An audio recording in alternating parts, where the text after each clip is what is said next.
Assalamualaikum warahmatullahi wabarakatuh. Nama saya Rizky Willianto. Saya kali ini akan membahas PT Indofood CBP Sukses Makmur Tbk. Terima kasih atas kesempatan yang diberikan hari ini.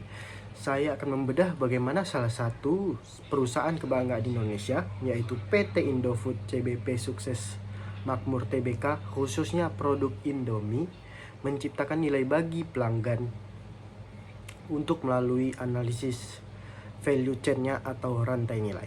Seperti yang kita tahu, Indomie bukan sekedar mie instan, ia adalah pemimpin pasar di Indonesia dan telah merambah ke lebih dari 100 negara.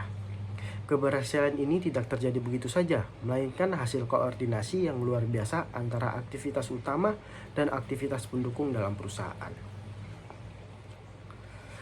Menurut Michael Porter, untuk mendapatkan keunggulan kompetitif, perusahaan harus melihat aktivitasnya sebagai satu rangkaian nilai.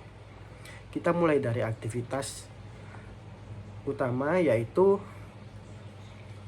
aktivitas yang pertama, inbound logistik. Bayangkan ribuan ton gandum dan bumbu masuk ke pabrik di setiap harinya. Indofood memiliki sistem pergudangan yang sangat efisien untuk memastikan bahan baku tetap segar. Mereka menggunakan sistem manajemen inventaris yang presisi agar proses produksi tidak berhenti. Yang kedua yaitu ada operation. Di dalam pabrik ini, proses otomatis berjalan sangat cepat, mulai dari pencampuran adonan, pengepresan, pengukusan, hingga penggorengan sampai pengemasan. Di tahap ini, quality control dilakukan setiap lini untuk memastikan tidak ada bungkus mie yang bocor atau bumbu yang tidak lengkap. Selanjutnya ada outbound logistik. Indofood memiliki jaringan distribusi terbesar di Indonesia melalui PT Indomakro Adi Prima. Indomie tersedia melalui dari supermarket mewah hingga warung kecil di pelosok desa. Distribusi yang masif ini memastikan produk selalu tersedia saat konsumen menginginkannya. Selanjutnya ada marketing dan sales. Siapa sih yang tidak tahu dengan slogan Indomie seleraku? Strategi pemasaran mereka sangat kuat melalui dari iklan televisi, sponsor acara besar, hingga kampanye kreatif di media sosial. Mereka juga menyesuaikan rasa dengan selera lokal daerah masing-masing, seperti Indomie goreng Aceh, soto Lamongan, dan lain-lain. Dan terakhir di aktivitas utama yaitu ada service atau layanan. Meskipun merupakan produk konsumen cepat, Indofood sangat memperhatikan layanan konsumen mereka. Mereka memiliki layanan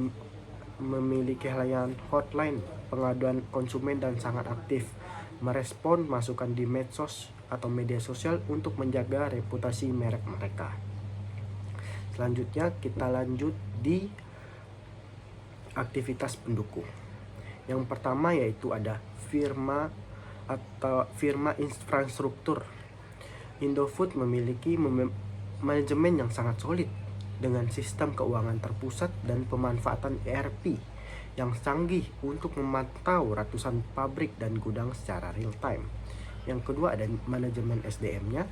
Dengan puluhan ribu karyawan, Indofood berinvestasi besar pada program pelatihan teknis di pabrik serta pengembangan material untuk memastikan standar kualitas Indomie tetap sama, baik yang diproduksi Jakarta ataupun di Nigeria. Yang ketiga ada pengembangan teknologi. Indofood memiliki pusat R&D atau Research and Development yang sangat aktif. Mereka terus berinovasi, menciptakan rasa baru yang mengikuti tren seperti varian seblak atau mie Aceh, serta teknologi mesin otomatis yang mempercepat produksi. Yang terakhir ada pengadaan. Inilah kekuatan utama Indofood. Mereka melalui integrasi vertikal untuk terigu. Mereka mendapatkan dari Bogosari atau grup perusahaan mereka sendiri, dan minyak sawit dari perkebunan sendiri, Lonsum atau Indo Agri. Hal ini menjamin ketersediaan bahan baku dan efisiensi biaya. Dan Sebagai kesimpulan, value chain PT Indofood CBP terletak pada integrasi vertikal dengan menguasai dari hulu atau bahan baku hingga hilir sampai distribusi warung. Mereka mampu menekan biaya atau efisiensi namun tetap menjaga kualitas tinggi. Inilah yang menciptakan margin atau keuntungan yang besar sekaligus memberikan nilai maksimal bagi kita sebagai konsumen. Analisis ini membuktikan bahwa keberhasilan sebuah enterprise bukan hanya tentang produk yang enak, tapi tentang bagaimana seluruh rantai nilai dikelola secara sempurna. Demikian presentasi dari saya.